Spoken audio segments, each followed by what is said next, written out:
Hey guys, welcome back to my channel drama series. Part 4 तक की कहानी आपको पिछले वीडियो में बता चुकी हूँ, जिसका लिंक आपको मेरे वीडियो सेक्शन में मिल जाएगा। पिछले एपिसोड में हमने देखा था कि इधर वही शूटिंग कर रही होती है तो उसका सीन ये होता है कि मेन लीड उसके साथ जबरदस्ती कर रहा होता है, तो वही ये सीन अच्छे से नहीं कर पाती क्योंकि उसका ट्रॉमा जो होता है उसे ये सीन करने के लिए नहीं दे रहा होता है।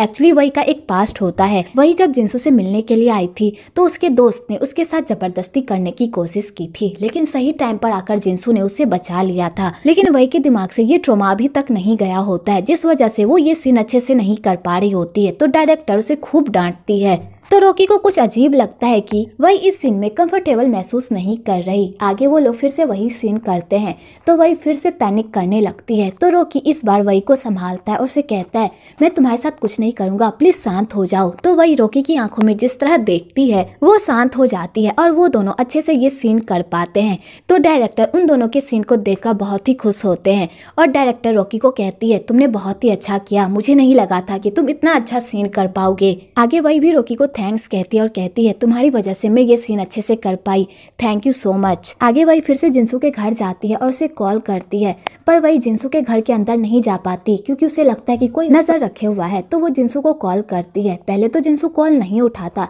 लेकिन बाद में उसे उठाना ही पड़ता है। तो वही जिंसू को मनाने की कोशिश करती है। तो जिंसू कहता है, तुम कितनी बार मुझसे झूठ कहोगी, तुमने मुझसे झूठ कहा ना कि होटल में उस रात तुम थी, उस रात तुम नहीं थी ना, साओ थी ना। तो वही कहती है, ये बात तुम्हें किसने बताई, साओ ने बताई है ना। तो जिंसू कहता है, मुझे किसी ने भी नहीं बताई, मुझे पता चल गई और मुझे पता चल गया कि तुमने मुझसे झूठ बोला।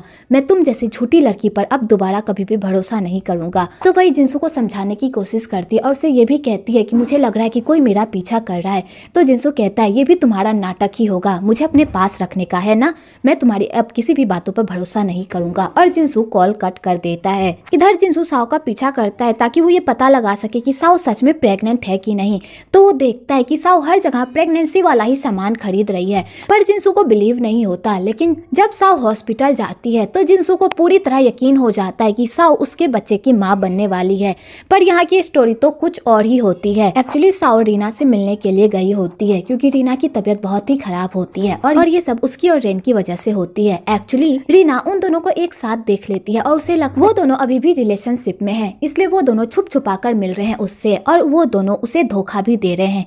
और रीना इसी बात को लेकर रेन से लड़ाई भी करती है। तो रेन रीना को समझाने की कोशिश करता है कि वो यहाँ पर अपनी शादी को लेकर बात करने के लिए आया था, पर रीना उसकी बात पर भरोसा नहीं करती, जिस वजह से रीना की तबीयत खराब हो जाती है। और साओ रीना की प्रेगनेंसी के लिए ही प्रार्थना करने के लिए मंदिर जाती है, पर जिंसू को गलतफहमी हो जाती है कि साओ अपनी प्रेगनेंसी की प्रार्थना करने के लिए मंदिर आई है। आगे साओ नर्स को ढेर सारा प्रेगनेंसी वाला सामान देती है और कहती है कि वो रीना तक ये पहुंचा दे। तो वो नर्स कहती है, तुम ये सामान खुद रीना को दे दो ना। तो साओ कहती है, मुझे नहीं लगता कि रीना मुझसे मिलना चाहती होगी, इसलिए प्लीज आप उसे दे दीजिएगा। कि तभी वहाँ पर रीना आ जाती है और रीना की गलतफहमी दूर हो जाती है। आगे साओ रीना को पूरी बात बता देती है। तो रीना कहती है, मुझे माफ कर दो, मैंने तुम्हें गलत समझा, लेकिन मैं क्या करूँ, मैं भी अपनी आदत से मजबूर। जब मैंने तुम दोनों को इतने करीब देखा तो मुझे लगा कि तुम दोनों फिर से रिलेशनशिप में आ गए हो और तुम दोनों मुझे बेवकूफ बना रहे हो, प्लीज मुझे माफ कर दो, मैंने तुम्हें बहुत बुरा भला कहा ना। तो साओ कहती है, अगर मैं तुम्हारी जगह होती तो मैं भी यही सोचती, प्लीज इसलिए माफी मत मांगो और अपनी सेहत का ख्याल रखो और जल्दी से ठीक हो जाओ, तुम्हें शादी भी तो करनी है रेन के साथ। आगे जिंसू ये बात हजम ही नहीं कर पा रहा होता है कि वो बाप बनने वाला है, लेकिन धीरे धीरे उसे भी खुशी होने लगती है और वो अपने बच्चे के साथ सपने देखने लगता है, जिसे देखकर वो बहुत खुश होता है। दूसरी तरफ एक पागल फैन वही पर हमला कर देता है कि तभी बीच में रॉकी आ जाता है और वही की जान बच जाती है, पर उसे काफी चोट लगती है। आगे वो लोग उसे हॉस्पिटल लेकर जाते हैं।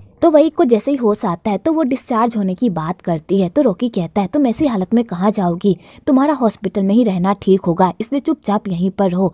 तो वही उतने सारे वर्कर्स के सामने कुछ भी नहीं कह पाती क्योंकि अगर वो कुछ भी कहेगी तो उसके ही इमेज पर बात बनेगी। तो वही चुपचाप वहीं पर सो जाती है। इधर जिंसू साओ का बहुत ही अच्छे से ख्याल रखता है और उसे पैम्पर करता है और जिंसू बातों ही बातों साओ को हिंट देता है ताकि साओ उसे बता दे कि वो प्रेग्नेंट है। पर साओ को ये सब बहुत ही अजीब लगता है, उसे लगता है कि जिंसू को उसे फिक्र हो रही है, इसलिए साओ ये सब उसके लिए कर रहा है। साओ ये सब देखकर तो बहुत खुश होती है और वो बहुत ही मजे से जिंसू से काम करवाती है, अपना पैर दबाती है और बहुत मजे करती है। और जिंसू बच्चे की लालच में साओ के सारे नखरे उठाता है और उसे अच्छे से पैम्पर करता है।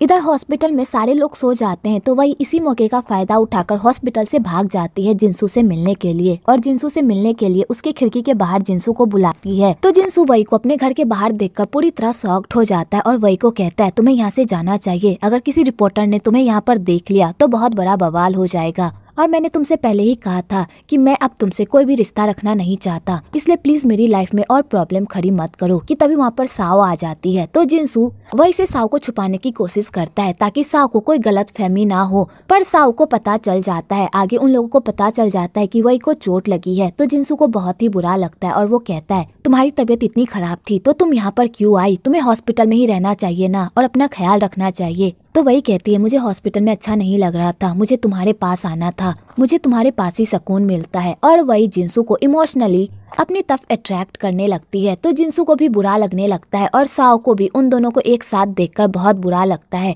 पर वो प्रिटेंड नहीं करती क्योंकि उसे पता होता है कि जिनसू उसका नहीं है बल्कि वही का प्यार है, इसलिए वो उन दोनों के बीच में नहीं आती। पर जिनसू को बहुत बुरा लग रहा होता है साओ के लिए, और बेचारा उन दो लड़कियों के बीच में पिस रहा होता है। वही को वो अपनी एक अच्छी दोस्त मानता है और वो उसे मुसीबत में भी नहीं छोड़ सकता, वो साओ को भी नहीं छोड़ सकता क्योंकि वो उसके बच्चे की माँ बनने वाली है और उसके दिल में साओ के लिए फीलिंग्स है, जिस वजह से जिनसू उन दोनों औरतों के बीच में पिस रहा होता है। अगली सुबह जिनसू की मॉम समंथा की एंट्री होती है। तो समंथा जैसे ही घर के अंदर आती है तो वो साओ को एक नौकरानी समझ लेती है और उसे एक नौकरानी की तरह ट्रीट करती है, और समंथा अपने बेटे से मिलने के लिए ऊपर चली जाती है। इधर साओ को जब याद आता है कि जिनसू को तो साफ सफाई बहुत पसंद है, लेकिन वो औरत तो जूते पहनकर ही ऊपर चली गई है। तो साओ जल्दी से ऊपर जाती है और समंथा के पैर से जूते निकालने लगती है। तो समंथा कहती है ए नौकरानी तुम ये क्या कर रही हो। तो जिनसू कहता है आप ये क्या कह रही हैं, ये मेरी वाइफ है। तो समंथा का ये सुनकर तो होश ही उड़ जाता है और वो कहती है मुझे लगा वही तुम्हारी वाइफ है, तुम्हारे टेस्ट को क्या हो गया, तुमने ऐसी लड़की से शादी कैसे कर ली। और समंथा वही को धक्का देने लगती है। तो जिनसू कहता है मॉम ध्यान से, साओ प्रेग्नेंट है। तो समंथा, साओ और वही जैसे ये सुनते हैं तो उनके तो होश ही उड़ जाते हैं। आगे साओ इस बात पर बहुत हंसती है और जिनसू को कहती है तुम्हें किसने कहा कि मैं प्रेग्नेंट हूँ, क्या तुम्हारा दिमाग खराब है। तो जिनसू कहता है मैंने तुम्हारी और मैंग की बातें सुनी थी, तुम लोग बच्चे के बारे में बात कर रहे थे और तुम मंदिर भी तो गई थी बच्चे के लिए दुआ करने के लिए। तो साओ कहती है मैं कोई प्रेग्नेंट नहीं हूँ और मैं मंदिर गई थी जेनी के बच्चे के लिए दुआ करने के लिए, उसकी जान खतरे में थी इसलिए मैं वहाँ पर दुआ करने गई थी, ना कि अपने बच्चे के लिए। और तुम्हें ऐसा क्यों लगा कि मैं तुम्हारे बच्चे की माँ बनने वाली हूँ, हमारे बीच ऐसा वैसा कुछ भी नहीं हुआ है। तो जिनसू कहता है मुझे पता है उस रात हम दोनों के बीच कुछ न कुछ जरूर हुआ है और तुम इस बात से इनकार नहीं कर सकती कि उस दिन हमारे बीच कुछ नहीं हुआ था। तो साओ ये सुनकर पूरी तरह शॉक्ड हो जाती है कि तभी एक फ्लैशबैक दिखाया जाता है जहाँ पर साओ और जिनसू एक दूसरे के करीब होते हैं और वो दोनों एक दूसरे को किस कर रहे होते हैं कि तभी साओ को होश आ जाता है कि आखिरकार वो क्या कर रही है, जिनसू किसी और का प्यार है और वो किसी और के प्यार को कैसे छीन सकती है। और साओ यही सोचकर जिनसू को अपने आप से दूर कर लेती है और वही को कॉल करके होटल बुलाती है और यहीं पर ये फ्लैशबैक खत्म हो जाता है और फाइनली हमें पता चलता है कि इन दोनों के बीच कुछ भी नहीं हुआ था। पर ये बात साओ जिनसू को नहीं बताती और कहती है तुम बहुत ज्यादा ही सोच रहे हो, हम दोनों के बीच उस दिन कुछ भी नहीं हुआ था और मैं ऐसी लड़की नहीं हूँ जो किसी और के प्यार को अपना बना ले। तो जिनसू कहता है तुम इस बात से इनकार नहीं कर सकती कि तुम्हारे अंदर मेरे लेकर फीलिंग्स है, मैं पूरी तरह श्योर हूँ कि तुम भी मुझे पसंद करती हो और तुम्हारे अंदर भी मेरे लेकर फीलिंग्स है। अगर तुम्हारे अंदर मेरे लेकर फीलिंग्स है तो तुम एक्सेप्ट क्यों नहीं करती, तुम क्यों चीजों से भाग रही हो। तो साओ कहती है तुम्हें गलत फहमी हो गई है, ऐसा कुछ भी नहीं है और मैं किसी और के प्यार को छीनने में बिलीव नहीं करती, जो चीज मेरी नहीं है मैं उसे कभी भी अपना बनाने के बारे में नहीं सोचती। और साओ ये कहकर वहाँ से चली जाती है। इधर समंथा उन दोनों को देख रही होती है तो वो वही से पूछती है आखिरकार ये सब क्या चल रहा है, जिनसू ने ऐसी लड़की से शादी क्यों की। तो वही समंथा को पूरी बात बताती है। तो समंथा ये सब सुनकर तो शॉक्ड हो जाती है। तो वही कहती है आंटी प्लीज मेरी हेल्प करो, मैं जिनसू से बहुत प्यार करती हूँ और मैं उसे खोना नहीं चाहती, लेकिन वो मुझसे दूर जा रहा है, प्लीज मेरी हेल्प करो। तो समंथा कहती है मैं यहाँ आ गई हूँ ना, मैं अब सब ठीक कर दूंगी, मैं अपने बेटे के लाइफ से उस लड़की को बाहर निकाल के ही रहूंगी। इधर एक नए बंदे की एंट्री होती है जो होटल का सीईओ होता है और उसका नाम डैनियल रहता है। एक्चुअली डैनियल साओ को बचपन से जानता है। इन दोनों की भी एक स्टोरी होती है जो आपको आने वाले एपिसोड में पता चलेगा। आगे समंथा अपने 2 नमूने के साथ होटल जाती है ताकि वो साओ को जिनसू की लाइफ से बाहर निकाल सके और समंथा साओ को उन 2 बंदों के साथ हॉलीडे पर जाने को कहती है। तो साओ कहती है क्या हम तीनों ही जाएंगे हॉलीडे पर, हमें जिनसू को भी साथ लेकर चलना चाहिए, वो बहुत खुश हो जाएगा हॉलीडे के नाम पर। समंथा कहती है वहाँ पर जिंसू जाकर क्या करेगा, वहाँ तुम जाओ इन दो बंदों के साथ और बहुत सारी मजे करना। तो साओ को इस बात पर बहुत ही गुस्सा आ जाता है और वो कहती है क्या आपको पता है जिंसू आपसे कितना प्यार करता है, वो आपके प्यार के लिए तरस रहा है। आपने बचपन में भी उसे गैरों की तरह ट्रीट किया, ना ही उसे टाइम दिया और ना ही अपना प्यार दिया, जिस वजह से वो आज तक अपने माँ के प्यार के लिए तरस रहा है। जब उसका बर्थडे था और आपने उसे प्रॉमिस किया था कि आप उसके लिए केक बनाएंगी, लेकिन आप उसके बर्थडे पर आई ही नहीं और सारे फ्रेंड्स के सामने जिंसू को शर्मिंदा होना पड़ा। आपको पता है जिंसू पर क्या बीती होगी, क्या आप सच में अपने बेटे से प्यार नहीं करती? तो समंथा कहती है तुम्हारी हिम्मत कैसे हुई मेरे और मेरे बेटे के बीच में आने की, मैं उसके साथ जो भी करूं इससे तुम्हारा क्या लेना देना। और यहाँ पर दोनों में गर्मा गर्मी हो जाती है। तो वहाँ पर जो दो लंगूर होते हैं वो उन दोनों को शांत करते हैं और वहाँ से वापस भेज देते हैं। और समंथा का प्लान यहीं पर फेल हो जाता है और वो साओ को उन नमूनों के साथ नहीं भेज पाती और न ही अपने बेटे से दूर कर पाती है। इधर रॉकी जब हॉस्पिटल आता है और वो वही को नहीं देखता तो वो परेशान हो जाता है, पर उसे पता होता है कि वही कहाँ पर जा सकती है। तो रॉकी जिंसू के घर जाता है और जिंसू से डायरेक्टली पूछता है क्या सच में तुम वही से प्यार करते हो, और अगर तुम वही से प्यार करते हो तो तुम उस लड़की के साथ क्या कर रहे हो, आखिरकार ये सब क्या माजरा है। तो जिंसू कहता है मैं वही से प्यार नहीं करता, पर मैं उसे अपनी एक अच्छी दोस्त मानता हूँ। उसने मेरे लिए बहुत कुछ किया है, जब मेरी फैमिली मेरे साथ नहीं थी तब वही ने मुझे सपोर्ट किया, उसने मेरा ख्याल रखा, इसलिए मैं वही का साथ नहीं छोड़ सकता क्योंकि वो मेरी एक अच्छी दोस्त है, लेकिन मैं उससे प्यार नहीं करता। तो रॉकी कहता है थैंक यू सो मच मुझे सच्चाई बताने के लिए। अगर तुम उससे प्यार नहीं करते तो इसका मतलब मेरे पास एक चांस है वही को पाने का। तो जिंसू कहता है तुमने जो भी वही के लिए किया उसे देखकर लगता है कि तुम वही से बहुत प्यार करते हो। अगर तुम वही के साथ रहना चाहते हो तो मुझे कोई प्रॉब्लम नहीं है, इसलिए मैं चाहता हूँ कि तुम वही का ख्याल रखो और उसे उस ट्रॉमा से बाहर निकालने की कोशिश करो। तो रॉकी कहता है तुम किस ट्रॉमा के बारे में बात कर रहे हो।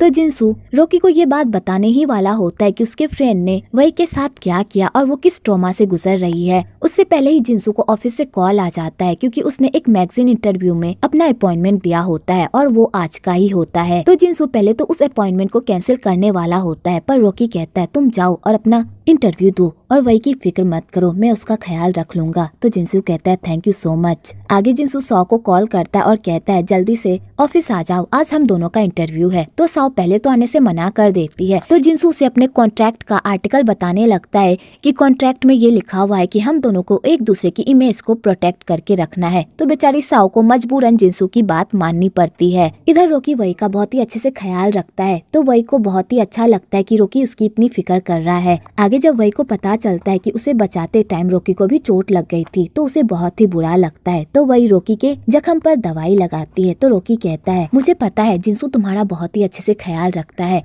और उसे तुम्हारी बहुत फिक्र भी है, लेकिन क्या तुम मुझे ये हक दोगी ताकि मैं तुम्हारी फिक्र कर सकूं, तुम्हारी परवाह कर सकूं और तुमसे प्यार कर सकूं। तो वही को ये सब सुनकर थोड़ा अजीब लगता है और वो रॉकी के किसी बात का कोई रिप्लाई नहीं करती। आगे साओ और जिंसू अपना इंटरव्यू देते हैं और मीडिया के सामने एक अच्छे कपल होने की एक्टिंग करते और वो दोनों साथ में ढेर सारे फोटो भी क्लिक करवाते हैं और ढेर सारी मस्ती भी करते हैं। तो उन दोनों का इंटरव्यू खत्म हो जाता है तो वो लोग बाहर आ जाते हैं। तो जिंसू को किसी काम से वहीं पर रुकना पड़ता है और साओ बाहर आ जाती है कि तभी उसके हाथ से वही गिफ्ट गिर जाता है जो जिंसू ने उसे बड़े प्यार से दिया होता है। तो साओ उसे उठाने के लिए जा ही रही होती है कि तभी एक गाड़ी उसके पीछे से आ रही होती है और उसे धक्का लगने ही वाला होता है कि तभी वहाँ पर जिंसू आ जाता है और साओ को बचा लेता है। उसके बाद जिंसू साओ को खूब डांटता है और कहता है क्या तुम्हें अकल नहीं है, क्या तुम्हें दिख नहीं रहा था कि वो गाड़ी तुम्हें धक्का देने वाली है, अगर तुम्हें कुछ हो जाता तो मेरा क्या होता। तो साओ कहती है मैं ये गिफ्ट उठाने के लिए वहाँ गई थी, अगर ये गिफ्ट को कुछ हो जाता तो मैं बर्दाश्त नहीं कर पाती, ये गिफ्ट तुमने बड़े प्यार से मुझे दिया था